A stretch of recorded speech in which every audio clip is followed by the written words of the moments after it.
Buenos días, gracias. Bueno, uno de los campos por qué quiero presentar la presentación sobre el tratamiento de edema linfático se trata porque, por defecto, es una de las patologías más tratadas en clínicas no sanitarias y pienso que eso no es bueno ni para nosotros ni para los pacientes. Esa es la razón por qué quería acercar un poco lo que es la patología linfática al campo de la fisioterapia. Nosotros, por defecto, lo que muchas veces nos integramos es la perspectiva de la posturo. Ya he visto ahí en la bolsa que va también una escuela de posturología, y el tratamiento visceral. La posturo, por defecto, nuestra adaptación como bípedo incompleta, y eso es lo que muchas veces nos lleva a tener problemas, por ejemplo, de hemorroides, varices, y de esto es lo que vamos a hablar. Vale, en primer lugar, voy a hacer un pequeño barrido rápido de qué se trata el sistema linfático. En primer lugar, para saber de qué se trata el sistema linfático, debemos integrar qué tipo de edema tenemos presente. El más común, edema primario, que realmente se clasifica en tres campos: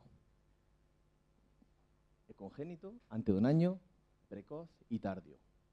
Dentro de esos tenemos los idiopáticos y los genéticos. Realmente sabemos que hay una disfunción del sistema linfático y realmente no tenemos claro por qué se produce. Ese es el defecto que tenemos muchas veces, que porque hay otros ámbitos que también lo abarcan. El más común para nosotros es el edema secundario. El edema secundario está realmente relacionado con un problema maligno, tipo oncológico, y a nivel iatrógeno, que significa cuando nos quitan los ganglios linfáticos. Lo más común que vamos a ver, perdona, ¿se ven más o menos las imágenes con la luz? ¿Podéis apagar esta luz? ¿No se puede? ¿Mejor así? Vale. Pues se trata de lo siguiente: tenemos que saber clasificar qué tipo de edema tenemos. Porque dentro de las características que tenemos, como a nivel clínico, a nivel síntomas, tenemos el linfedema, que siempre es asimétrico, que normalmente no tiene dolor, que es sin hematoma, tiene tendencia a retención de infecciones y, sobre todo, la zona más edematosa. ¿Pero qué sucede cuando es todo lo contrario? Cuando, por ejemplo, tenemos un edema que sí es simétrico, donde sí parece dolor, donde sí aparecen hematomas, donde no hay infección, entonces realmente hablamos del lipedema. Muchas veces no tenemos muy claro qué tipo de edema estamos tratando, ¿de acuerdo? Ese defecto es el que contenemos para tratar todo el edema por igual. Bien, simplemente la clasificación, un pequeño barrido.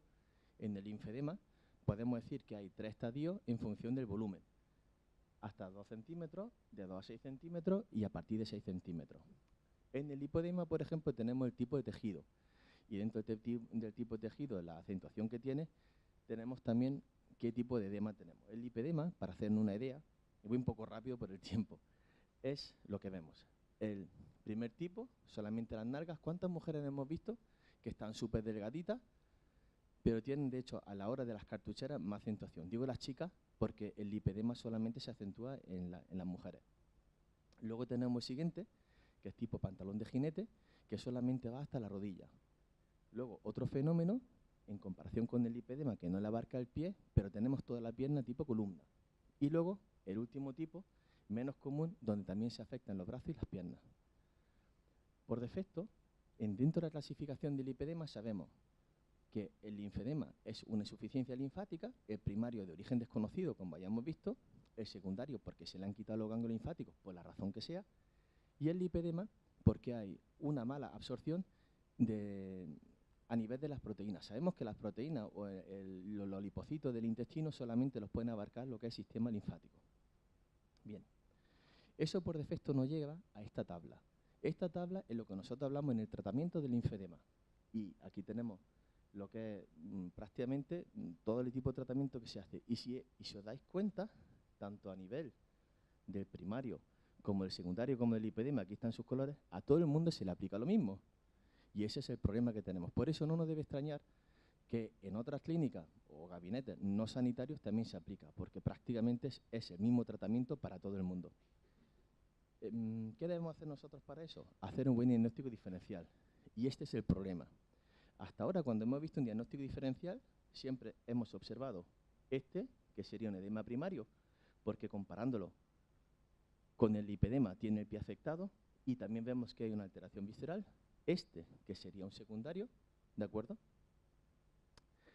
Y por defecto, lo que no integramos es que solamente medimos con la cinta métrica y nos olvidamos del resto del cuerpo, como si las piernas hubiesen venido solo a la consulta. Por eso es muy importante hacer una integración, vamos a llamarle, de todo el conjunto del cuerpo. ¿Nos fijamos? No va. No va el pelo.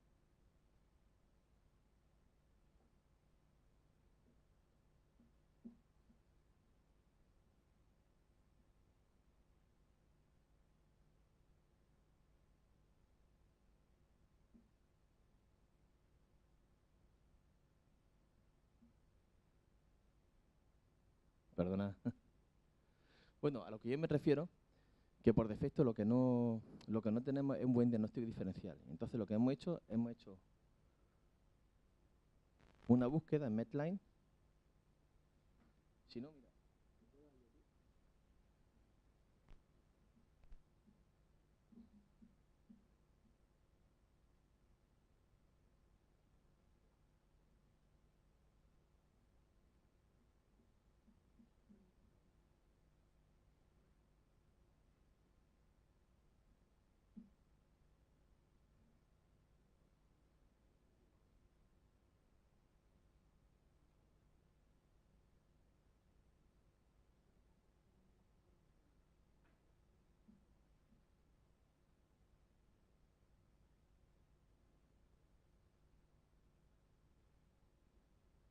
Bueno, como todo esto resta tiempo, sigo lo mío.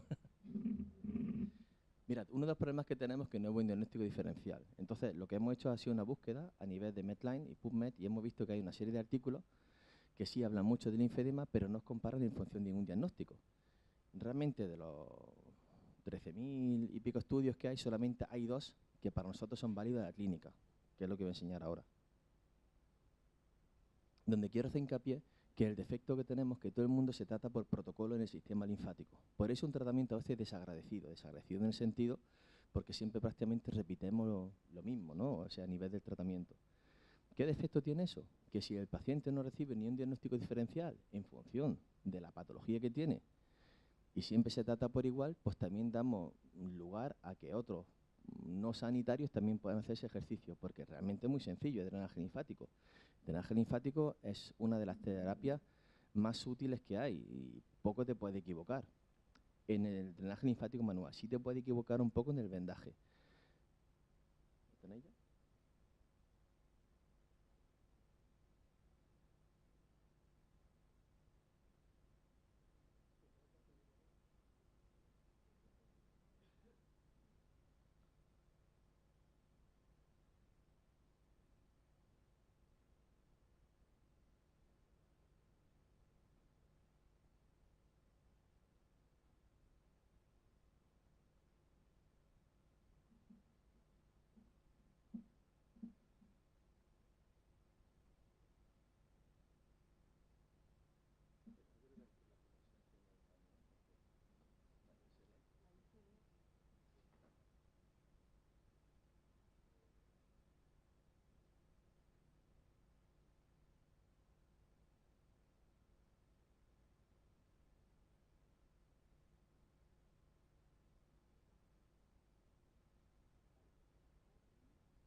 Ya sí tenemos. Bueno, por lo que estaba comentando. Miramos el estudio y realmente nos justifica que, fijaros, 13.000 y pico estudios nos hablan del linfedema, pero realmente de eso solamente podemos aplicar 13 realmente a nuestro tratamiento a nivel de tratamiento postural y de eso solamente prácticamente hay uno que realmente para nosotros tenga una validez porque realmente está cuantificado. Se ha hecho una búsqueda entre lipedema, linfedema, posturología, visceral, etcétera. El caso que resumen de todo esto, de todos estos artículos que hemos leído, nos dan solamente estos 2, ¿vale? Luego hablaremos de estos 2 artículos. El tema está que estos 2 artículos son los que justifican que hay una alteración en el más común en la mastectomía, el más común en cuantificado. Vale, ahí hablamos de la posturología. Realmente voy a hacer una pequeña introducción de la posturo, pero no vamos a hablar de posturología. La posturología no es una ciencia que realmente estudia la postura, estudia la regulación postural. Y esa regulación postural es la que nosotros muchas veces vemos en una implicación del linfedema. Por ejemplo, en esta señora, por ejemplo, vemos que hay una alteración de un hombro mucho más bajo que otro. Esta mujer está operada de mama. Aquí le han hecho lo que es la intervención para la reconstrucción. En este caso a mí no preocupa que la señora le duela el cuello, me preocupa más la cicatriz, con lo cual, como fisioterapeuta no le voy a trabajar el cuello, le voy a trabajar la cicatriz. Y voy a intentar buscar una homogeneidad en donde el centro de las cervicales va en función del pliegue glúteo. Bien, nosotros para integrar la posturología dentro del linfedema, tenemos claro que nosotros nos movemos a través de un reflejo postural y ese reflejo postural nos da la información a nivel del cerebro. Nosotros tenemos unos captores, que son el ojo, el oído y la planta del pie. Ahora, a continuación, veremos qué relación tiene eso con el linfedema. Y luego, a nivel secundario, tenemos a nivel perturbadores para entendernos, el aparato masticador, que influye a nivel de la boca. Por ejemplo, ¿por qué es tan importante la boca, el ojo y el oído?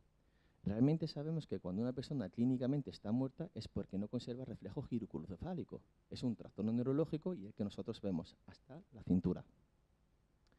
Curiosamente, cuando hay una alteración a nivel de receptores primarios y secundarios, vemos que casualmente también es más compatible con edema linfático primario, no siempre, y el otro con edema linfático secundario.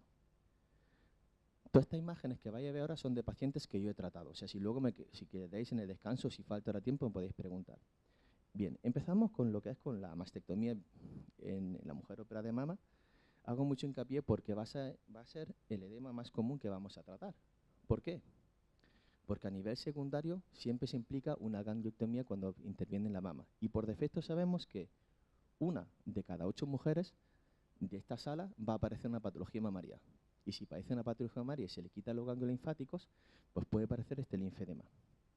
Pero lo que más nos choca es que ¿por qué solamente un 20% parece un linfedema?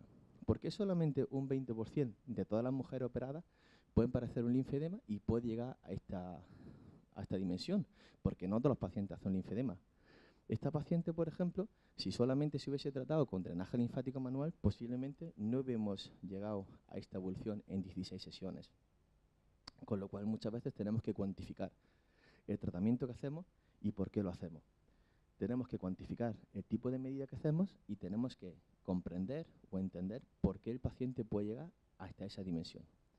En primer lugar, estamos hablando de la postología, que el paciente, su ley, o sea, primordialmente siempre es el no dolor. El paciente no puede sufrir dolor. En el momento que el paciente sufre dolor, lleva una postura antálgica. Si yo, por ejemplo, tengo un paciente con una patología mamaria que tiene un dolor en el brazo, pues no más que tome esa posición. Esa posición ya le va a hacer un torniquete. En segundo lugar, la persona no quiere trabajar.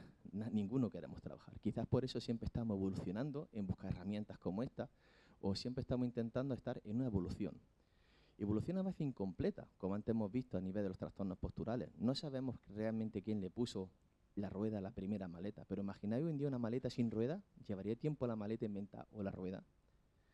Y luego, el último punto, siempre orientada la mirada, a nivel de reflejo giroculocefálico. Como fisio, no creo que hayamos visto ningún paciente que te venga con una tortícolis así a la consulta. Todo el mundo viene con el hombro alto. ¿Por qué? Porque tiene que predominar la orientada de la mirada. Una vez que eso tenemos, igual que, por ejemplo, la potencia sin control no sirve de nada, sabemos que el tratamiento sin indicación tampoco sirve de gran cosa, que es el error que muchas veces cometemos cuando hacemos un tratamiento linfático. Nosotros hacemos estos test. ¿Qué problema tenemos con estos test? Que muchas veces dan un falso positivo. Yo soy el primero que lo hacía mal. Luego, si es posible, os mostraré en la masterclass cómo se hacen estos test o cómo yo lo hago, que a mí me son válidos a la clínica. Una cosa es el libro y otra cosa es la clínica. Cuando nosotros estos test nos dan positivos, es posiblemente este síndrome, el desfiladero toracobraquial. Muchas veces no, cuando estudiamos drenaje linfático, no nos hablan de estos síndromes compatibles. Bien, pero curiosamente, esos síndromes también lo encontramos en otro tipo de linfedema, por ejemplo, como esta que tenía una edema traumática, esta mujer que tiene una reconstrucción de mama, siempre cuando hay una alteración de la fascia, y eso muchas veces no nos lo dan en cuenta cuando estudiamos drenaje linfático. Hablamos especialmente de este síndrome, donde el hombro se va hacia adelante, donde uno de estos 3 músculos puede favorecer aparecer un linfedema. Por eso hay estudios que muestran cómo el tiro al arco o la marcha nórdica en los pacientes con linfedema van bien, porque abren lo que es el desfiladero toracobraquial. Estos serían los 3 puntos que realmente presentan su conflicto de compresión. Y son el tratamiento que tenemos que integrar al sistema linfático, mejor dicho, su tratamiento. Esto muchas veces lo que no hacen en otras clínicas, me refiero no sanitarias, tipo quiromasajista, estética, que con eso no lo critico, pero tienen otro enfoque.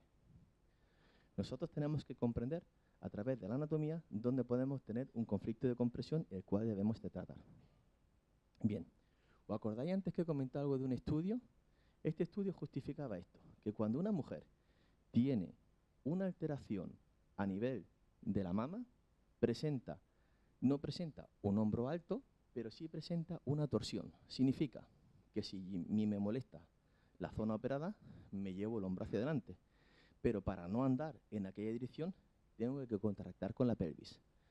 Casualmente, ese tipo de torsiones y de adaptación también es compatible en función de la posturología con una alteración a nivel de lo que es de la boca. Y decimos ahora, ya sí que me está liando, entre que el power se ha quedado pillado, entre que me está hablando de trastornos musculares que eran del edema secundario y ahora de un edema primario, ¿qué es lo que sucede? Esto es realmente lo que justifica que solamente un 20% de las pacientes parezca un linfedema, porque según este cirujano, este doctor, que hizo un estudio, cuando hay una mujer operada de mama, cuando se le estimulan una de estas zonas negras, hay un síndrome, un fenómeno de miembro fantasma, pero tampoco se da en todas. Curiosamente, en las mujeres que tienen linfedema, he comprobado en la clínica, llevo del 98 trabajando en la Asociación contra el Cáncer, que cuando una alteración o cuando hay una estimulación de esta zona, la paciente refiere a nivel, vamos a llamarle de conflicto del miembro fantasma de la corteza cerebral, refiere sensibilidad en la mama, que ya no está. Y si realmente podemos tener una alteración a nivel de la corteza cerebral, ¿por qué no lo vamos a tener a través de la facilitación medular? Yo no voy a hablar ahora de la facilitación medular, de los estudios de Guyton, pero sí tenemos que comprender en un segmento medular la información que entra. Bien, es lo que, por ejemplo, no hace en este tipo de edema. Sabemos que el edema primario tardío es casi imposible y si se da, casi siempre está asociado a una patología oncológica. Pues fijaros este paciente en 11 sesiones. Este paciente no le he tratado solamente con drenaje linfático. De hecho, este paciente venía de otras clínicas. Con eso no digo que no hicieran un buen tratamiento. Lo que pasa es que, bajo mi punto de vista, se le pasó una cosa. No le trataron el intestino. Qué tontería. Pero sabemos que en el intestino es donde se absorben lo que son las grasas, no en el sistema sanguíneo. Pero lo mismo que tenemos, por ejemplo, este paciente con edema renal. Estos fueron 10 sesiones. No impactaba tanto el volumen, impactaba más el olor que echaba. Este paciente iba a amputar las piernas. ¿Por qué no integramos dentro de nuestro tratamiento con drenaje linfático un trabajo sobre el psoas, que prácticamente se puede decir que es el tobogán del riñón?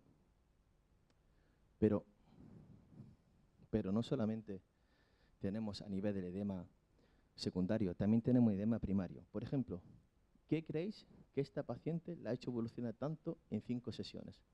¿Se observa la pierna corta que tiene? Pero muchas veces por defecto, cuando tratamos un drenaje linfático, no nos fijamos en el largo de las piernas, porque vemos las piernas independientemente del cuerpo. Por eso tenemos que tener claro de dónde puede aparecer dicha patología. El más común es este, el edema secundario después de un traumatismo, donde en este caso, por ejemplo, una fijación del tobillo, una fijación de la rodilla, fijar el volumen de pierna que tiene. Esta fue su evolución en 12 sesiones. Con eso no quiero decir que yo lo haga mejor que nadie, en ningún momento, pero sí lo que tengo que decir que tenemos que innovar o tenemos que evolucionar en función de aplicar nuestra fisioterapia, nuestra terapia manual al drenaje linfático. No podemos ver cuando vemos un paciente como una cosa independiente. No, es que vascular le ha prescrito drenaje linfático, solamente le hacemos drenaje linfático. Tenemos muchísimas herramientas que a veces no las usamos de la terapia manual. Lo bonito que tiene esto es que podemos trabajar solamente con las manos. Estos pacientes solamente le he tratado con manos, o sea, con terapia manual y con vendaje. Ninguno daba el volumen para meterle una preso, ninguno se le ha aplicado ningún tipo de aparato, ni nada. Igual que antes teníamos el conflicto toracobraquial, que hablaba del miembro superior, también lo tenemos en miembro inferior. Por ejemplo, ¿qué sucede si tengo una alteración del diafragma? Pues que a nivel del efecto Truber hay un estrés visceral, lo que me facilita que a nivel de la compresión de la vena ilíaca o de la vena femoral, que haya una tensión a nivel de abdomen bajo. Igual que también tenemos diafragma, también tenemos alteración del psoas. ¿Qué sucede si un psoas está muy comprimido? Tampoco hay un buen reflujo linfático. Aquí, por ejemplo, hablando de reflujo linfático, esta es la razón ¿Por qué? Todas las pacientes que vemos con varices en la pierna izquierda también son más compatibles, más propensas a que tengan hemorroides. Casi siempre todo el mundo tiene hemorroides, tiene varices en la pierna izquierda. ¿Por qué? Porque la vena ilíaca externa izquierda es comprimida aquí a través del callo, la aorta. ¿Vale?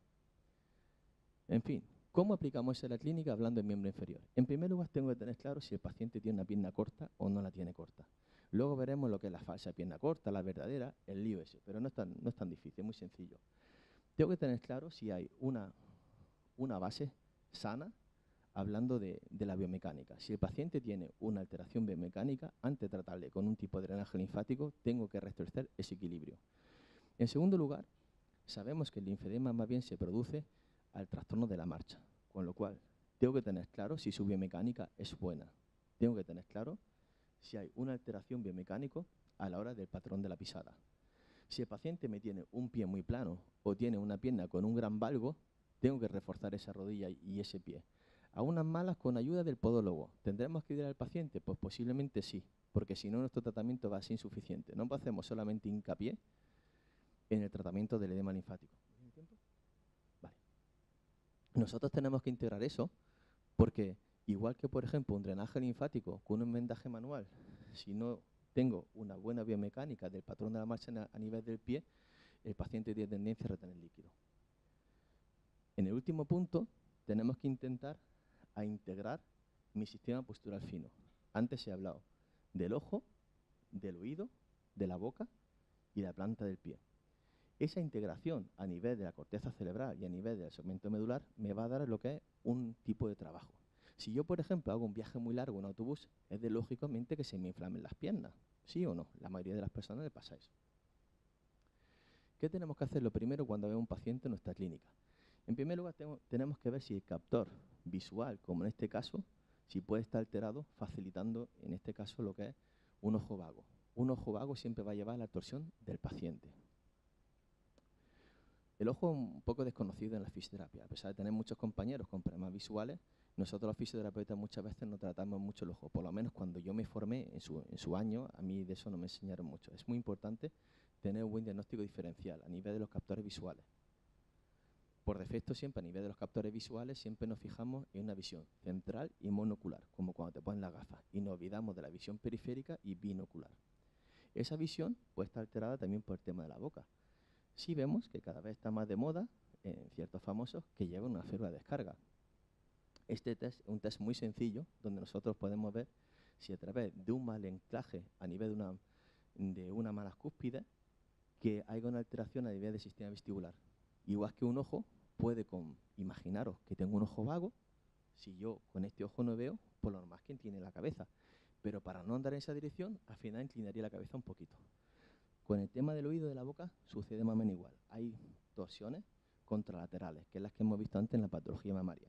Por eso este test es un test muy sencillo, que luego lo veremos, que se le puede aplicar a todas las mujeres que estén intervenidas de mama. Y luego finalmente me tengo que fijar en el pie. Y el pie es muy importante porque tiene, a nivel de la planta del pie, muchísimos receptores que nos dan lo que es la información de cómo adaptar. Hasta el ombligo. La cintura hace tampón, siempre. Cuando nos fijamos en el pie, es cuando nosotros vemos el paciente en la consulta. Así es como yo lo veo. Me fijo en qué tipo de pie tiene. Si tiene, por ejemplo, pie normal, pie vago, plano, doble componente, cabo, eso es muy sencillo de ver. Y me fijo si a nivel de su espalda, si mantiene lo que es esa normalización, cómo realmente debe estar el pie adaptado en función de la espalda. ¿Cómo veo eso de la espalda o de todo el conjunto del cuerpo? Trazando unas líneas. Yo lo hago en mi casa con un nivel láser de Leroy Merlin, muy sencillo, 10 euros me costó. Nos tenemos que fijar, como antiguamente teníamos la plomada, ¿os acordáis de la plomada? Pasa que la plomada tiene inconveniente que estoy muy cerca del paciente, no lo veo bien. Y luego también me cuesta mucho más trabajo cuantificarlo con una fotografía. Siempre es muy importante cuando hagamos un tratamiento llevarle un seguimiento fotográfico para nosotros poder ver la evolución del paciente y también mostrársela al paciente, también es muy importante. Una vez que he hecho eso con la plomada, me puedo dar cuenta, por ejemplo, a nivel de la espalda, si se presentan uno de estos puntos que están fuera de esa plomada, donde hay posiblemente tensiones por estrés postural. Esto es lo que llaman la línea vertical de Barré. Bien. Cuando tengo ese concepto claro de la postura del paciente, tengo estos tres fenómenos. El captor ocular hemos visto que tiene una inclinación de la cabeza, una inclinación del hombro y del pelvis hacia el mismo lado. Y para no caer hacia ese lado, ¿cómo encontramos el pie? Mirando hacia afuera. A través del examen, en los niños, por ejemplo, son aquellos cuando vemos que inclinan el folio cuando están escribiendo, ¿vale? Son los pacientes o los niños que refieren que escriben mejor de abajo a arriba que de derecha a izquierda. Eso sería a nivel del ojo, fácil de ver. A nivel de la boca, como antes hemos visto, hay torsiones contralaterales. O sea, el paciente, un hombro más adelantado y la cadera contraria compensa, por ejemplo. Y a nivel del pie, pues la típica escoliosis. Un pie, por ejemplo, una pierna corta, si yo tengo una pierna corta y mi pie mira hacia frente para no caer hacia ese lado, tengo que levantar el hombro. Eso sería prácticamente las tres adaptaciones más comunes que vemos en el paciente. Sé que suena un poco lioso y sé que es mucha tela, pero es muy sencillo cuando vemos al paciente. Al principio te cuesta encontrarlo, pero una vez que lo has reforzado, mala comparación es como cuando mi mujer estaba embarazada, bien embarazada por todos los sitios. Bien, ¿cómo lo hago en consulta? Yo este paciente es mío y si observáis tiene un edema a nivel de lo que es de la pierna izquierda. ¿Qué le hago? Aquí con mi línea, fijo mi nivel láser y lo que veo son estas posiblemente alteraciones, donde hay una torsión a nivel del hombro. ¿Que queremos ver más dónde puede estar el conflicto de la tensión? Pues yo personalmente lo que hago en mi casa, tengo una plataforma estabilométrica, que fueron los otros dos estudios que hemos visto que al principio que lo que para nosotros eran válidos. Una plataforma estabilométrica es una plataforma conectada a un ordenador que prácticamente nos da información de la oscilación. Medimos el Romberg y lo bueno que tiene que es un test repetible. Y realmente en este paciente aquí tenemos la comparación ojo cerrado y ojo abierto, donde nosotros vemos el eje que se modifica en función del captor que estamos inhibiendo. Puede ser ojo cerrado, puede ser apretando los dientes, puede ser abriendo la boca o puede ser poniendo una alfombrilla debajo del pie, en función de los captores que quiera tratar. Luego en la parte práctica os enseñaré cómo lo hago sin plataforma. Igual que lo hago a nivel de lo que es la estática, también lo hago en función de dinámica. Y prácticamente esa era la ponencia. ¿He ido bien de tiempo? De sobra, ¿no? Me han dicho, dice, va bien, va mal de tiempo y se ha bloqueado esto, lo siento. Si se me ha quedado con el tintero, luego si queráis a nivel de preguntas o luego en la parte práctica podemos ver algo, ¿vale? Pues muchas gracias.